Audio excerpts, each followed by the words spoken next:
పూరా లోకల్. ఈరోజు ఉస్మానియా యూనివర్సిటీలో నాన్ టీచింగ్ కాంట్రాక్ట్ ఉద్యోగులందరూ కూడా శాంతియుతంగా ధర్నాను అయితే చేపట్టడం జరిగింది. ఇక్కడికి ఎప్పటి నుంచో ఈ కాంట్రాక్ట్ ఉద్యోగులు ఇక్కడ పని చేస్తూ వాళ్ళకి అంటే జీతాలు పెంచకుండా అలాగే ఎప్పటి నుంచో వీళ్ళు ఇక్కడ పనిచేసే వాళ్ళకి రెగ్యులరైజ్ చేయాలి ఉద్యోగులని చెప్పేసి ఇక్కడైతే ఈ యొక్క శాంతియుతంగా ధర్నాను అయితే కొనసాగిస్తున్నారు. ప్రస్తుతం మనతో పాటు కూడా ఈ యొక్క యూనియన్ ప్రెసిడెంట్ రాజేష్ గారు ఉన్నారు. ఆయనతో మాట్లాడే ప్రయత్నం చేద్దాం. సార్, ఈరోజు మీ ప్రధాన డిమాండ్స్ ఏంటి? ఈరోజు మేము ఏదైతే కార్యక్రమాన్ని చేపట్టామో ఈరోజు ముఖ్యమంత్రి గారికి ఒక బహిరంగ లేఖ రాయాలని నిశ్చయించుకొని ఈరోజు ఈ కార్యక్రమాన్ని స్టార్ట్ చేశాము. దానికి లోకల్ టీవీ ఛానల్ వాళ్ళకు కూడా మేము ప్రత్యేకమైన ధన్యవాదాలు. ఎందుకంటే మీరు మీడియా ద్వారానే మా ఏదైనా సమస్య ముందుకెళ్తుంది. మీ ముఖ్యమంత్రి గారికి ఒకటే మేము విన్నవించుకునేది ఏంటిదంటే, మేము గత 20-25 సంవత్సరాలుగా మేము ఇక్కడ వెట్టి చాకిరీ చేస్తూ ప్రభుత్వాలన్నీ మారుతున్నాయి. మేము ప్రతి ప్రభుత్వాన్ని మేము వేడుకునేది ఒకటే, మమ్మల్ని రెగ్యులర్ చేయాలని చెప్పేసి. గత ఆంధ్ర ప్రభుత్వంలో కూడా చేయకపోతే మేము తెలంగాణ వస్తే బాగుపడతామని చెప్పేసి ఉద్దేశంతో తెలంగాణ ఉద్యమానికి మేము ఊపిరి పోసాము కాంట్రాక్ట్ ఉద్యోగుల తరపున. ఇక్కడ అలాగే ఏదైతే గత ప్రభుత్వం కాంట్రాక్ట్ ఉద్యోగులను రెగ్యులర్ చేస్తానని చెప్పేసి 10 సంవత్సరాలు నయవంచనకి గురి చేసింది నిజంగా చెప్పాలంటే. ఎందుకంటే మేము 10 సంవత్సరాల నుంచి అడగని మంత్రి లేడు, ముఖ్యమంత్రి వరకు కూడా మేము వెళ్ళాం. ఏంటంటే ఒక ఉస్మాన్ యూనివర్సిటీ అంటే ఆయనకు వ్యతిరేకం ఒక ధోరణితోటే ఇక్కడ ఉస్మాన్ యూనివర్సిటీ రెగ్యులర్ చేయొద్దు అని చెప్పేసి ఆయన భావించిండు అని చెప్పి కూడా మాకు కొంతమంది మంత్రులు కూడా, గత ప్రభుత్వ మంత్రులు కూడా మాకు చెప్పారు. మేము ఆ ప్రభుత్వాన్ని వద్దనుకొనే మేము కొత్త ప్రభుత్వం, ప్రజాప్రభుత్వాన్ని తీసుకురావాలని చెప్పేసి మేము చాలా ప్రయత్నాలు చేసి కూడా మేము ప్రభుత్వానికి ఓటేసి గెలిపించుకున్నాం. ఈ ప్రజాప్రభుత్వం కూడా చాలా మంచిగా పనిచేస్తుంది. అందులో ముఖ్యంగా రేవంత్ రెడ్డి గారు ఏదైతే యూనివర్సిటీ పట్ల వాళ్ళు చూస్తున్న ఇంట్రెస్ట్ని బట్టి కూడా మేము చాలా స్వాగతిస్తున్నాము. ఇదైతే యూనివర్సిటీకి మంచి అంతర్జాతీయ కీర్తిని తీసుకురావాలని చెప్పి వాళ్ళు కోరుకుంటున్నారో దాన్ని మేము స్వాగతిస్తూ ఆ భాగంలోనే మా కాంట్రాక్ట్ ఉద్యోగులను కూడా మీరు ఒక దృష్టి పెట్టి మమ్మల్ని రెగ్యులరైజ్ చేయాలని చెప్పేసి కోరుకుంటున్నాం. ఎందుకంటే మీరు ఎన్ని భవనాలు కట్టినా కానీ అందులో పనిచేసే ఉద్యోగులు కంపల్సరీ కావాలి. ఈ ఉద్యోగులందరం మేము ఏంటిదంటే గత 25 సంవత్సరాల నుంచి వెట్టి చాకిరీ చేస్తున్నాం. మేము ఒకటే ముఖ్యమంత్రి గారిని మేము కోరుకునేది ఏంటిదంటే, మీరు ఏదైతే December 7th వస్తున్నారో మా పట్ల మీరు ఒక దృష్టి పెట్టండి, మాకు ఒక స్పష్టమైన మీరు హామీ ఇవ్వండి. ఎందుకంటే రెగ్యులర్ ఎంప్లాయీస్ చేస్తేనే మాకు ఉద్యోగ భద్రత దక్కుతుంది. గత 25 సంవత్సరాలుగా మాకు ఏ ప్రభుత్వం చేయలేదు. మేము ఒకటే కాంగ్రెస్ ప్రభుత్వాన్ని మేము ఒకటే విన్నమించుకునేది ఏంటంటే, మమ్మల్ని మీరు రెగ్యులర్ చేస్తే మేము ఎప్పటికీ కాంగ్రెస్ ప్రభుత్వాన్ని గుండెల్లో పెట్టుకొని హత్తుకొని ఉంటాము. మమ్మల్ని దగ్గరే తీసుకొని మీరు మమ్మల్ని ఒకసారి పిలిస్తే మా సమస్యలన్నీ మేము సమస్య మొత్తం విన్నమించుకుంటాము. ఎందుకంటే గత ప్రభుత్వాలు ఈ చొరవ చూపించలేదండి. యూనివర్సిటీల మీద చాలా వివక్ష అనేది చూపించారు. జరగలేదు.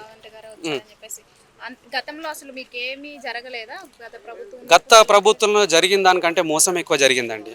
ఎందుకంటే ఇక్కడ ఉస్మానియా యూనివర్సిటీలో ఎంప్లాయీస్కి ఈపీఎఫ్ అనేది లేదు, మెయిన్గా ఒక గ్రాడ్యుటీ లేదు, ఎలాంటి బెనిఫిట్స్ లేవని చెప్పేసి మేము చాలా అడిగితే ఎవరు పట్టించుకోకపోతే మేము ఒక ఈపీఎఫ్ కమిషన్కి ఉద్యోగుల హక్కులు ఉంటాయి కాబట్టి హక్కుల ఆధారంగా మేము ఈపీఎఫ్ కమిషన్కి వెళ్ళి ఈపీఎఫ్ మమ్మల్ని అమలు చేయాలని చెప్పేసి ఉద్యోగులందరికీ చేయాలని చెప్పేసి మేము గత ప్రభుత్వాన్ని కోరితే ఆ ప్రభుత్వాలు పట్టించుకోలేదు. ఈపీఎఫ్ కమిషన్ సీరియస్ అయిపోయి మీరు కంపల్సరీగా ఈపీఎఫ్ అనేది మీరు ఇంప్లిమెంట్ చేయాలి, ఉద్యోగులకి ఇది ఒక ప్రాథమిక హక్కు అని చెప్పేసి ఈపీఎఫ్ కమిషన్ చెప్పిన దాంట్లో గట్టిగా వాళ్ళు ఆర్డర్స్ కూడా ఇవ్వడం జరిగింది. లేదంటే చట్టపరమైన చర్యలు తీసుకుంటామని చెప్తే గత వైస్ ఛాన్సలర్ గారు ఏం చేశారంటే, ఏటా మాకు వచ్చే 1500 ఇంక్రిమెంట్ ఉంటుందండి ఒక్కొక్క ఉద్యోగికి. అది గత ఆంధ్ర ప్రభుత్వంలో ఇచ్చారు. అది 1500 ఇంక్రిమెంట్ ఎవ్రీ ఇయర్ వీళ్ళకి ఇవ్వాలని చెప్పేసి గత వైస్ ఛాన్సలర్ అప్పుడు ఉన్న టీఆర్ఎస్ ప్రభుత్వం మేము వెళ్ళి అక్కడ అడుగుతుంటే ఉన్న ఇంక్రిమెంట్ని రద్దు చేసి మాకు ఈపీఎఫ్ ఇవ్వడం జరిగిందండి. ఇది ఎంత అన్యాయం అండి. ఇది యాన్యువల్ ఇంక్రిమెంట్ని కట్ చేసి ఈపీఎఫ్ ఇస్తే మేము ఎందుకంటే వ్యతిరేకించాలని ఈపీఎఫ్ అని అమలు అవుతుంది కదా, ఒక ఇయర్ కట్ చేస్తారేమో, నెక్స్ట్ ఇయర్ మాకు ఎలాగైనా కంటిన్యూగా ఇస్తారని చెప్పేసి మేము ఆశించి మేము అప్పుడు రిక్వెస్ట్లు పెట్టాం, కానీ ఇంత ఆందోళన చేయలేదు. కానీ ఆ 3 సంవత్సరాల నుంచి ఒక్క ఇంక్రిమెంట్ ₹1 కూడా పెంచలేదండి ఇక్కడ యూనివర్సిటీ ఉద్యోగులకి. ఇది చాలా పెద్ద అన్యాయం. ఈ దృష్టికి మేము ప్రభుత్వం దృష్టికి తీసుకెళ్తున్నాం, కానీ రేవంత్ రెడ్డి గారి దృష్టికి వెళ్ళట్లేదని మేము భావిస్తున్నాం. ఎందుకంటే ఆయన దృష్టికి వచ్చిన ప్రతి అంశాన్ని వాళ్ళు చర్చించి దాన్ని ఒక పాజిటివ్ వైబ్గా వస్తుందని చెప్పేసి మేము వాళ్ళ దృష్టికి వెళ్ళిన పనులన్నీ కూడా చేస్తుందని అనిపిస్తుంది. అంటే కొంతవరకు మేము ఎందుకంటే ఎంప్లాయీస్గా మేము ఒక ఉస్మాన్ యూనివర్సిటీ పరంగా చూస్తే కూడా ఇప్పటి వరకు ఒక సీఎం కూడా రాలేదండి. ఒక గత ప్రభుత్వంలో ఉన్న వైఎస్ రాజశేఖర రెడ్డి గారు వచ్చారంటే తర్వాత వచ్చింది కాంగ్రెస్ ప్రభుత్వంలో మళ్ళా మా రేవంత్ రెడ్డి గారే వచ్చారు. ఎందుకంటే యూనివర్సిటీ పట్ల అంకిత భావం ఉందనే మేము భావిస్తున్నాం ఈ యొక్క విషయంలో. ఎందుకంటే గత ప్రభుత్వాలు విద్యని చాలా నెగ్లెక్ట్ చేశారు. యూనివర్సిటీలకి ఇచ్చే ఫండ్స్ను కూడా ఇవ్వకుండా, యూనివర్సిటీకి అభివృద్ధి చేయకుండా, రావాల్సిన నిధులు రానియకుండా చేశారు. అట్లాగే ప్రభుత్వంలో కూడా మేము పనిచేస్తున్న ఉద్యోగులని మమ్మల్ని కన్సిడర్ చేయకుండా రెగ్యులర్ చేయలేదంటే మేము గత ప్రభుత్వం కన్నా ఈ ప్రభుత్వం కొంచెం బెనిఫిట్ అని మేము అనుకుంటున్నాం. ఎందుకంటే ప్రభుత్వం చేస్తున్న పనులను బట్టి ఈ యూనివర్సిటీకి ఏదైతే 1000 కోట్లను శాంక్షన్ చేశారనే దానికి మేము ఖచ్చితంగా వారికి మేము స్వాగతిస్తున్నాము. అట్లాగే ఈ ప్రభుత్వం పట్ల మేము అంకిత భావంతో ఎంతమంది ఎంప్లాయీస్ ఇప్పుడు కాంట్రాక్ట్ ఉద్యోగులు ఉన్నారంటారు? ఇప్పటికీ అంటే రిటైర్ అయిపోయి చనిపోయిన అంటే 1800 మంది ఉండేమండి. ఇందులో గత 10 సంవత్సరాలు ఒక రిక్రూట్మెంట్ కూడా జరగలేదు. అందులో ఉద్యోగులు చాలామంది రిటైర్ అయిపోయారు. ₹1 రిటైర్మెంట్ బెనిఫిట్ లేకుండా తర్వాత చనిపోయిన ఉద్యోగులు కూడా ఉన్నారు. ప్రస్తుతం అయితే ఉస్మాన్ యూనివర్సిటీలో 1117 మంది ఉద్యోగులు పనిచేస్తున్నారు. మేము కోరుకున్నది గత ప్రభుత్వంలో కూడా గ్రూప్ 4కి సంబంధం లేదు. ఉస్మాన్ యూనివర్సిటీ అనేది అటానమస్ బాడీలో ఈ యూనివర్సిటీ చరిత్రలో ఒక్క ఉద్యోగి కూడా ప్రభుత్వం నియమించలేదు. ఎప్పుడైనా పాలక మండలి ఇక్కడ సపరేట్ ఉంటుంది. ఈ పాలక మండలి ద్వారానే ఉద్యోగులను రెగ్యులరైజేషన్ జరిగింది యూనివర్సిటీ 108 సంవత్సరాల యూనివర్సిటీ చరిత్రలో. కానీ రాష్ట్ర ప్రభుత్వం ఏంటిదంటే వాళ్ళ పోస్టులను గ్రూప్ 4లో ఎక్కువ చూపించుకోవడానికి ఇక్కడున్న ఉద్యోగులని ఏంటంటే గ్రూప్ 4లో కలిపారు. అంటే గ్రూప్ 4 నుంచి వెళ్ళి నియామకం చేశారు.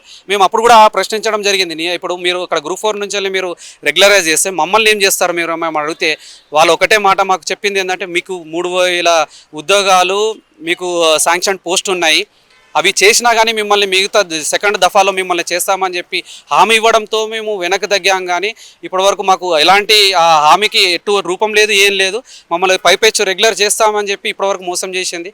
ఈ ప్రభుత్వానైనా మేము ఒకటే కోరుకుంటున్నాము, మీరు మమ్మల్ని రెగ్యులర్ చేస్తే మా జీవితాలలో వెలుగు నింపాల్సి జరుగుతుంది అనిపిస్తుందా కాంగ్రెస్ ప్రభుత్వంలో? మరి మీకు న్యాయం అంటే ఇంకా ఇప్పుడు ఆశిస్తామండి మేము ఏదైనా. ఇప్పుడు ప్రభుత్వాలని మేము న్యాయం జరుగుతుందా అంటే ఇప్పుడు మేము వచ్చే కోరికలు ఇప్పుడు మరి రేపు డిసెంబర్ 7th నాడు రేవంత్ రెడ్డి గారు ఏదన్నా మాకు స్పష్టమైన హామీ ఇస్తే న్యాయం చేసినట్టు, లేకపోతే చేయలేదంటే మాకు అన్యాయం చేసినట్టే అవుతుంది. ఎందుకంటే ప్రజాప్రభుత్వంలో ప్రజలందరూ మంచిగా ఉండాలనే కోరుకుంటే ప్రభుత్వాలు ఉంటాయి. మరి ఆ ప్రభుత్వాల దృష్టిలో కూడా మేము తేవడం మా బాధ్యత, ఉద్యోగుల తరఫున మా బాధ్యత, మీడియా తరఫున మీ బాధ్యత కూడా అయింది. మీరు అధికార దృష్టికి మీరు తీసుకెళ్లడం. కానీ మరి దాని మీద చర్యలు తీసుకుంటారా లేదా అనేది ప్రభుత్వం మీద ఆధారపడి ఉంటుంది. ప్రభుత్వాన్ని మేము ఒకటే వినియోగించుకోండి, మీరు మరి గత ప్రభుత్వంలాగా మమ్మల్ని మోసం చేస్తారా, మరి ఈ ప్రభుత్వం మీరు ఒక మార్క్గా పెట్టుకొని ఉద్యోగులను రెగ్యులర్ చేస్తారా అన్నది అది ప్రభుత్వం మీద ఆధారపడి ఉంటుంది.